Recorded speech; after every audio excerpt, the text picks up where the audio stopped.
gbogbo ẹ̀yin tẹ́ sì jọ ọmọ Tinubu pátápátá tó gbé yín sípò kan tó ṣàánú yín nígbà tẹ́yin náà fẹ́ tẹ́ ń wá ipò tẹ́yin bá bàbà níwájú wọn tó wá di ẹni tẹ́ wá ń takò wọn ọlọ́ọ̀bí ọ̀hún Tinubu òbí ọ̀hún Tinubu òbí mo mọ àwọn tí mò ń sọ gbogbo ẹ̀ náà ti mọ̀ wọ́n nígbà tí wọ́n fẹ́ di gọ́fìnà lọ́sùn àmọ́ wàhálà tí wọ́n ń ṣe tán máa bá bàbá ńgbà náà ṣé irú yín ẹnu ti yín ìlú kẹmọ takò wọ́n sì kódà kò bá sí nǹkan tí Tinubu ò bá ṣe fún yín òun náà fẹ́ dé kò lé ní ó yẹ kẹ́ gbá òkú tì ní bẹ́ẹ̀ náà ni bàbá tó wà ń bẹ́ẹ̀ ń sin náà òun náà lọ ń campaign nínú campaign létí wọ́n á tún campaign pé ká má fòtì fún kinní kan ká lọ fòtì fún kinní kan bàbá wọ́n ti mọ́ ni Tinubu mà ní mo fò sọ́tún fò sókè ṣé bàbá ṣé Buhari ṣé kinní kan nígbà títí yín ó wá dásìkò tiẹ̀ lè campaign fún lè rọ ọmọ Nàìjíríà àwọn èèyàn á burú gan à ń fi dáadáa san dáadáa fún yàn.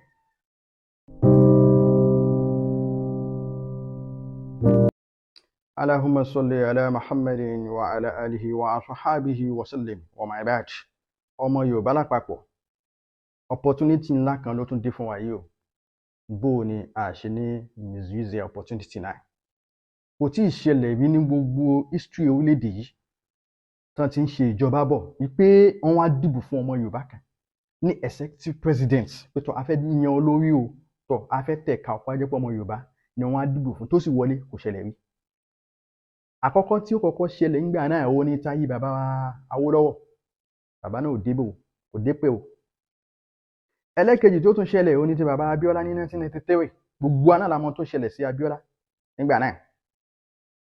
Ó lè mọ sọ pé ṣèbá Ọbásanjọ́ náà ṣe olórí orílẹ̀-èdè Yorùbá sì ni bẹ́ẹ̀ ni Yorùbá ni bàbá Ọbásanjọ́ ṣùgbọ́n tí wọ́n yàtọ̀ tí wọ́n Ọbásanjọ́ tí wọ́n bọ́ síbẹ̀ yẹn ni wọ́n mọ̀ fi wọ́n síbẹ̀ ni wọ́n fi compensate tó ṣẹlẹ̀ sí Yorùbá ni pẹ̀lú tí wọ́n ṣe fún wọn Abíọ́lá. Ọbásanjọ́ sì ti wà nínú ìjọba Nàìjíríà tipẹ́ tí wọn àwọn ti ṣe olórí rí ológun ni wọ́n a ní pé executive olóṣèlú pàwọ́ tẹ̀ka fọmọ Yorùbá kókó wọlé kó sì dégbè àkọ́kọ́ ilé yìí ní òtún ẹlẹ́kẹta tó fẹ́ ṣẹlẹ̀ ọgbọ̀n ọdún sì ní kíní mọ́ ń ṣẹlẹ̀ bàbá Awólọ́wọ̀ lẹ́yìn ọgbọ̀n ọdún tọmọ Yorùbá tó fẹ́ bọ́ síbẹ̀ òun náà ní Abíọ́lá tó ṣẹlẹ̀ 1993 2023 náà látọ́ ọgbọ̀n ọdún gẹ́gẹ́ bó lọ opportunity yóò tún ṣe ní miss mọ́mọ Yorùbá lọ́wọ́ ní mi àti yín tà ń pè wá fún àkọ́kọ́ nìyẹn ok ẹ jẹ́ ká tiẹ̀ fi pé ọmọ Yorùbá ká fi sílẹ̀ àwọn tí wọ́n ń bá bàbá Tinubu sìn tí wọ́n ń bá dùbò pétọ̀ a fẹ́ jẹ olórí Nàìjíríà àwọn olówó competent tí wọ́n ń tán ní experience tó bàbá Tinubu sọ fún mi àkọ́kọ́ ní wọ́n kó aṣọ yẹn ẹ ti kọ́ fi yẹn sẹ́gbẹ̀ẹ́ kan náà wọn ò sí nínú àwọn tá à ń sọ àwọn mẹ́ta gbòógì wo là ń sọ bàbá Tinubu Àtíkù àti Òbí ń tiẹ̀ náà ṣé Òbí ó fẹ́ máa fi ok Òbí òun sọ pé òun gọ̀ọ́fẹ́ state kan fún ọdún mẹ́jọ Tinubu náà ọdún mẹ́jọ ló ṣe lẹ́kọ̀ọ́ so nǹkan kan láwọn you are not inconvenient ọpọlọ àti experience yàtọ̀ pàápàá jùlọ máa fi state ti tiẹ̀ tó lọ ṣèjọba fún ọdún mẹ́jọ yẹn ó lè fi wí Lagos state tiẹ̀ yẹn a lè yọ mẹ́fà wẹ̀ nínú Lagos state ẹni tó bá fi lè rúlu Lagos state fọdún mẹ́rin pẹ́rẹ́ lásán kò sí country tí ò ní lè control kò sí country tí ò ní lè ṣe lórí Lagos state bó ṣe wà yẹn ó ju country míì lọ ní Africa Èkó làwa gbé Èkó làwa ti ṣe gbogbo ìgbésí ayé wa àmọ́ bí kò ṣe rí lánàá àmọ́ ayé mọ́lù ẹ̀ títò bí yẹn kọ́kọ́ gbé yẹn sẹ́gbẹ́ kan náà ọ̀ tí ní experience pé tá à ń sọ yí pé odidi 36 states ó lè dọ́là o kọ́lọ́n kó gbé ẹ sípò o ṣùgbọ́n lásìkò iná ṣì máa bá ambition náà president kó ṣì máa bá a bọ̀ náà kó máa break kó máa fún wa ní rẹ́kọ̀dù kalẹ̀ náà kì í sásìkò yìí Àtíkù tiẹ̀ gbogbo wa náà la mọ̀ Àtíkù àfiwọ́ tó bá jọ ọmọdé àbí ìwọ tó bá mọ bó tó ń ṣẹlẹ̀ ní òṣèlú Nàìjíríà bó ṣe ń lọ ọ̀gá Àtíkù gan ẹbí léèrè bàbá Ọbásanjọ́ kò ní tó sọ ń pa Àtíkù Àtíkù náà mọ rẹ̀ pé òun ò ní ọ̀fà kan tó fẹ́ ṣe fún orílẹ̀-èdè yìí ok ìwọ tó ń campaign pé ASUU strike o ó máa lọ ó máa ṣe gbé ó máa sanwó kíní kan owó school ó máa wálẹ̀ owó school ti t'Àtíkù private university tó dálẹ̀ mọ bó ṣe wọ́n tó ẹni kó lọ mówó yẹn kọ́kọ́ mú wálẹ̀ náà ká tó mọ̀ ìpò fẹ́ ṣe dáadáa fún students when I was in LASU mo mọ jàgbára tá a jà ń gbà nígbà tí mi wà ní LASU nígbà náà kó kọ́kọ́ mówó yẹn wálẹ̀ náà gbà láàmú pé yes eléyìí fẹ́ ṣe dáadáa fún students ká tó a sọ pé ọ̀rọ̀ iná ṣé Àtíkù wa wà lórí president orílẹ̀-èdè iná wa dúró ẹ gbàgbé ẹ̀ náà mọ̀ náà ó yé gbogbo wa supplier generator yóò á jẹ́ kí nǹkan kó affect business òun ṣé bí ẹ ti kọ́kọ́ fi yún sẹ́gbẹ̀ẹ́ kan náà ní kankan but ẹ jẹ́ ká wá wo bàbá Tinubu yìí ẹ jẹ́ ìgbà tí wọ́n ti ń bá rẹ́kọ̀dù yìí bọ̀ Lagos state làwa gbé Èkó làwa gbé tó ti yé bàbá Tinubu òun ló strategies ẹ jẹ́ ká tiẹ̀ kọ́kọ́ wo experience pé nípa economic ìlú wa yìí pé báwo la fẹ́ strategize ẹ̀ bàbá Tinubu mọ̀ ń pẹ́ ṣé dollars everything kankan kò sí ní báyìí ṣe báyìí dọ́là máa já wálẹ̀ kà báyìí owó epo nǹkan kan ẹ gbogbo yẹn lẹ̀ nípa business yìí àbí nípa economic yìí ọpọlọ yẹn ń bẹ lórí bàbá Tinubu economics dẹ̀ ló ń dá economy orílẹ̀-èdè ló ń dá aláàmú ẹ jẹ́ ká gbàgbé pé èmi ló kàn fẹ́ ṣe wọ́n fẹ́ set record wọ́n fẹ́ ṣe everything kankan ẹni tó set Lagos state tó dẹ̀ kú ń bẹ̀ tó dẹ̀ ń fi àwọn ọmọ síbẹ̀ tó dẹ̀ ń maintain tó dẹ̀ ń tẹ̀lé lọ ok gbogbo ìgbà tí wàhálà Boko Haram ń ṣẹlẹ̀ ọlọ́mọdé ká tún rí mọ́ ǹjẹ́ ìjókòó wọ Lagos state àbí pé kinní kan ń ṣẹlẹ̀ àbí kódà nígbà táwọn àmọ̀tẹ́kùn dé gan gómìnà Lagos state ń sọ pé ẹ ṣáà dá dó láwọn ìlú òkè yẹn ẹ fà á lẹ̀ ní Lagos state nípa security ẹ gbàgbé ẹ̀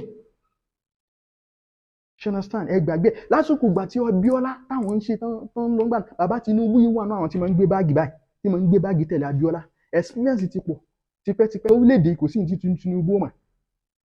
gbogbo bí tí owó orílẹ̀-èdè há sí gbogbo tán lè fi bídìẹ̀ tán lè fi gbé jáde kò sí ní ti Tinubu mọ̀ kọ́lọ̀ kó bá gbé bàbá yẹn débẹ̀ kó sì fún wọn lọ́pọlọ láti ṣe kó wá fún wọn lálàáfíà kó sì má jẹ́ kí wọ́n kàn yanjú bàbá náà kú níbẹ̀ ní tí mo mọ̀ tó dájú ni so ẹ jẹ́ ká tún á kọ́kọ́ kú ń bẹ̀ yẹn ná ká bọ́ sí ti Yorùbá nation ṣé rí ti Yorùbá nation ẹ má bá wọn bú wọn o gbogbo ẹni tẹ́ ń bú àwọn Yorùbá nation yẹn kò dá o ọmọ àlè Yorùbá ni ó mọ̀ bú àwọn Yorùbá nation ànábì ní pé níyẹ̀tù qabla al-hamal kí èèyàn tó ṣe nǹkan kí là níyàn tó fi ń ṣe bí wẹ́ẹ̀ mi ń sin tèmi ń ṣe ń sìn àníyàn wo lèmi fi ń ṣe ṣé mò ń campaign fún Tinubu àbí mò ń sọ dáadáa àníyàn wo náà fi gbé Yorùbá nation yẹn tó fi sọ pé ká gbàjọba àníyàn wo náà fi gbé oníkẹ́ wò àwọn Yorùbá nation yẹn dáadáa ni wọ́n ń fẹ́ fún wa dáadáa ni wọ́n ń fẹ́ fún wa ṣé ẹ mọ irú ìyà tá à ń jẹ lọ́wọ́ àwọn Fúlàní ni ẹ mọ wàhálà tí ń ṣẹlẹ̀ tá náà bá dá dúró a lè máa control àwa àníyàn wọn nìyẹn ṣùgbọ́n Yorùbá nation ẹ ṣe pẹ̀lẹ́pẹ̀lẹ́ àkọ́kọ́ náà Yorùbá nation yẹn flag yẹn kọ́kọ́ fa flag yẹn fà wálẹ̀ lásìkò yìí náà ẹ gbá òkú ti ọmọ yín ní Tinubu àwọn ẹ̀yin bàbá Yorùbá náà lọ sọ pé ọmọ ẹni kì í ṣèdí kan bẹ̀bẹ̀ àbálẹ̀ ṣe máa ń wí ká wá lọ filẹ̀ kẹ̀sí di ọmọ ẹlòmíì àsìkò tí ó kọ́kọ́ ṣẹlẹ̀ ní orílẹ̀-èdè Nàìjíríà ni pé èèyàn mẹ́ta kó fọ èèyàn mẹ́ta kalẹ̀ àsìkò àkọ́kọ́ ni Haúsá fẹ́ èèyàn tiẹ̀ kalẹ̀ Yíbò fẹ́ èèyàn tiẹ̀ kalẹ̀ Yorùbá náà fẹ́ èèyàn tiẹ̀ kalẹ̀ àkọ́kọ́ tí ó kọ́kọ́ ṣẹlẹ̀ ni jí kẹ́mi káwọ́ ọmọ àlè Yorùbá yín lọ dìbò fún fẹ́ lómi ọmọ àlè Yorùbá sẹ́ òun ní lọ fòtì fún ẹni tí kì í ṣe ẹ̀yà rẹ̀ tí ò ní fòtì fún Tinubu Yorùbá nation ẹ ṣe sùúrù gbogbo ẹ̀yin àgbààgbà ní Yorùbá nation ẹ pé wá ń jọ ọmọ ló fẹ́ débẹ̀ ẹ sì kọ́kọ́ gbá òkùtì náà tó bá dé bẹ́ẹ̀ kẹ́ máa bá ètò yín lọ lábẹ́lẹ̀ èmi náà wà náà tó support Yorùbá nation bẹ́ẹ̀ ni wàllá Al-Bayani wọn ò ṣe ní gan-pa mo support náà tó support Yorùbá nation bọ̀ lásìkò yìí kọ́ ẹ kọ́ support ọmọ wa náà ẹlẹ́ẹ̀kejì mistake jẹ́ Yorùbá nation ṣe agídí kọ́ ni ẹ fi ń gbàjọba agídí kọ́ wàhálà kọ́ kò lè tó gbogbo ìtẹ́ ìṣe òun ni ẹ̀yin náà rántí nígbà tí mo ṣe késẹ̀tì jáde dangerous in 2015 fact òdodo tí mo fi sọ gbogbo nǹkan Nàìjíríà nígbà táwọn bàbá ńlá wọn tán fẹ́ lọ gbàjọba lọ́wọ́ òyìnbó wípé tó káà náà ká ní independent tiwa ẹnáhó ó wà ń bẹ̀ Ransome Kuti ìyá Fẹlá ó wà ń bẹ̀ bàbá Báfẹ́mi Awólọ́wọ̀ ó wà ń bẹ̀ gbogbo wọn bẹ́ẹ̀ wọ́n lọ ṣe meeting ní pẹ̀lú ìjọba òyìnbó ni wọ́n dialogue ni wọ́n dẹ̀ fún wọn ní dates kan wá bẹ́ẹ̀ náà ṣe ń ṣe kì í ṣe àjìjà agbára lẹ́ẹ̀ fi gbàjọba pé dandan ẹ fẹ́ dá orílẹ̀-èdè tí yín lẹ̀ níbo àtẹ̀hún lọ́hàwá àtẹ̀hún ọ̀ṣun àwọn olùlẹ̀ àmọ́ ìní nǹkan ọlọ́run ló wí bẹ́ẹ̀ o ẹ tẹ̀lé tèmi lọ tẹ̀lé tòjíṣẹ́ mi ẹ sì tẹ̀lé táwọn aláṣẹ yín lẹ́yìn ọlọ́run àwọn aláṣẹ ló kàn o ẹ̀yin náà wo Nnamdi Kanu tó náà fẹ́ gba Biafra fún àwọn Yíbò ẹ̀ ń bí tó wà ẹni tẹ́ fi ṣaṣíwájú ní Yorùbá nation tí náà ẹ̀ náà ẹ mọ jíjí oṣù bí 6 tó lọ lò ní Kútọ́nù kì í ṣe jíjẹ agbára o, kì í ṣe agídí lè fi gba Yorùbá nation. Ẹ ṣe sùúrù pẹ̀lẹ́pẹ̀lẹ́, if not so kí gbogbo yín kankan má gbé sẹ́wọ̀n. Ìyún ń bá mi. Ẹ jẹ́ ká tún wá sọ pé òkè o lè máa sọ pé àlùbáyá ni gbogbo ìtí ń ṣe yín sìn ó ń campaign fún Tinubu ni. Tó bá ní mò ń campaign náà ni bẹ́ẹ̀ ni. Al-jazā'u illa al-ihsān. Ní tí kò wá ní wínú dáadáa la fi ń san dáadáa, oore la fi ń san oore. Bàbá Tinubu ṣe mí lóore ni. Bàbá Tinubu ti ṣe dáadáa nínú àgbésí ayé mi kẹ́yìn. Òun náà wá nídìí àsìkò, ó nídìí ipò ńlá kan sìn tí ìbá lágbára kankan bó jẹ́ ahọ́n ẹnu yìí náà ni mo ní tí mo lè fi convince àwọn èèyàn mi. Èyí náà tó kémi náà fi dáadáa kí n fi san dáadáa padà ní. Ọ̀pọ̀lọpọ̀ àwọn èèyàn láyé lé ní wọ́n rán tí ìpìlẹ̀, wọ́n rán táwọn tó ti ṣe wọn lóore tẹ́lẹ̀ tí wọ́n bá ti ga tán. Ọlọ́run bá kẹ́ bàbá Sùmọ́là, bàbá S.A. Sùmọ́là ní Mẹ́ndé nígbà tèmi náà mo fẹ́ wọ lásù, fẹ́ wọ sùn gbà náà. Bàbá Sùmọ́là sì ni wọ́n mú mi gẹ́gẹ́ bí ọmọ ni. Ìṣojú mi bàbá Sùmọ́là ṣe pé aṣíwájú lọ́dún náà pé wọ́n aṣíwájú ọmọ yín kan lọ́wọ́ ẹgbẹ́ náà. Bàbá Tinubu sì ń sọ fún bàbá Sùmọ́là. Ọlọ́run máa kẹ́ bàbá Sùmọ́là. Bàbá Sùmọ́là mo wà lórí fóònù tó fi sí spíkà tí mo ń gbọ́. Bàbá Tinubu ń sọ pé kò lè tó yẹ bàbá ẹ kó lọ bá Báyọ̀. Bó ṣe ń sọ náà kó lọ bá Báyọ̀. Bàbá Báyọ̀ náà yìí sìn Báyọ̀ Pẹ́pẹ́ Ọ̀ṣínáwọ̀ sẹ́nitọ́ Pẹ́pẹ́ Ọ̀ṣínáwọ̀ Ọlọ́run bá kẹ́ wọn. Kó lọ bá National Assembly kó wọlé ọmọ yẹn ó máa wọ lásù yẹn kékeré ni. Tí bàbá Sùmọ́là gba orders lọ́dọ̀ Tinubu báyìí wọ́n send mi lọ National Assembly ni. Tí mo lọ sọ́fíìsì Honorable Báyọ̀ Ọ̀ṣínáwọ̀ lọ́dún náà mo dẹ̀ wọ lásù ní ọ̀hún. Gbogbo qualification mi pé already bọ̀ bí àmì Kwara ni mo ti wá. So indigene náà fi já mi ńgbà yẹn nípa ọmọ indigene. Ní bàbá Sùmọ́là ni àwa alálẹ̀ kó wa ni tó ní Lagos University mọ́ yìí pé bàbá Tinubu ni ẹ̀. Ọwọ́ bàbá Tinubu lèmi fi wọ lásù. Bàbá Tinubu náà wá president lẹ́ni èmi náà sì wà ń kó pé speaker tí mo lè bá ọgbà yé sọ̀rọ̀. Ẹ wá ní mò ń campaign fún wọn. Ẹ wá ní mò ń campaign náà nìyẹn o torí mò ń fi dáadáa mo fi ń san dáadáa fún wọn padà ni. Ọlọ́run bá kẹ́ bàbá Sùmọ́là, Ọlọ́run bá kẹ́ bàbá sẹ́nitọ́ Ọ̀ṣínáwọ̀. Bàbá Tinubu náà ló bá fẹ̀mí wọn lẹ̀ kọ́lọ́mọ ti jẹ́ kan lọ bá wọn sìn. Gbogbo ẹ̀yin tẹ̀sí jọmọ Tinubu pátápátá tó gbé yín sípò kan tó ṣàánú yín nígbà tẹ́yin náà fẹ́ tẹ́ ń wá ipò tẹ́yin bá bàbà níwájú wọn tó wá di èní tẹ́ wá ń takò wọn ọlọ́ọ̀bí ọ̀hún Tinubu òbí mo mọ àwọn tí mò ń sọ gbogbo ẹ̀ náà ti mọ̀ wọ́n nígbà tí wọ́n fẹ́ di gọ́fúnà lọ́sùn àmọ́ wàhálà tí wọ́n ń ṣe tán máa bá bàbá ń gbà náà ṣé inú yín ẹnu ti yín ìlú kẹ́mọ takò wọ́n sìn kódà kò bá sí nǹkan tí Tinubu ò bá ṣe fún yín òun náà fẹ́ dé kò lé ní ó yẹ kẹ́ gbá òkú tì ní bẹ́ẹ̀ náà ni bàbá tó wà ń bẹ́ẹ̀ ń sin náà òun náà lọ ń campaign nínú campaign létí wọ́n á tún campaign pé ká má fòtì fún kinní kan ká lọ fòtì fún kinní kan bàbá ẹ̀wọ̀n tí mọ́ ni Tinubu mà ní mo fò sọ́tún fò sókè ṣé bàbá ṣé Buhari ṣé kinní kan nígbà títí ó wá dásìkò tiẹ̀ lè campaign fún lè wọ ọmọ Nàìjíríà àwọn èèyàn á burú gan à ń fi dáadáa san dáadáa fún yàn mo wọ gbogbo àwọn ọmọ orílẹ̀-èdè wa Nàìjíríà àtẹ̀yìn tẹ̀ ń gbọ́ mi èyí tó dùn ní wípé mọ̀mọ́ bá wọn sọ yí pé olórí kan ò dáa láti ayé Babangida rẹ̀ tí wọ́n sọ pé olórí kan ò dáa ṣé ò gbé nǹkan ṣe rere ṣe inú ayé ẹ̀ ṣé ò kọ́lé ṣé ò ra mọ́tò ṣé ò díyàn máa bẹ Ọlọ́run gbàdúrà yìí pé jẹ́ kí tèmi dànù gbogbo ẹni tọ́nà bá ṣàgbé débẹ̀ jẹ́ kí tèmi dànù nínú ìgbà títí àdúrà títí ẹni yẹn jẹ́ kí tèmi kó ṣe kíni kémi náà rí tèmi ṣe nínú ìgbà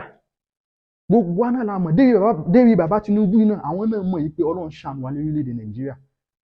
nǹkan ọ̀rọ̀ everything lọ́lọ́run ṣe fún wa ní Nàìjíríà kò yẹ kọ́ ọmọ Nàìjíríà kó máa sọ́fà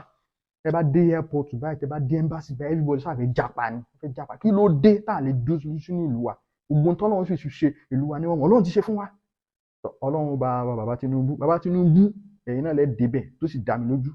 ẹ ti lọ sí umara lásìkò Ramadan ẹ tún lọ ní January náà ẹ ti lọ sọ fọ́nà Ọlọ́run bá yín gbé débẹ̀ ṣùgbọ́n yóò bá yín oṣù bá kọ yín mọ̀ ṣe àlùbáríkà ní mahama gbogbo wa ẹ jẹ́ ká lọ gẹ́ PVC wa ká lọ tẹ̀ka náà ká tẹ̀ka fún ká tẹ̀ sórí ẹ̀ aṣíwájú Tinubu Jagaban the next president of the nation inshallah.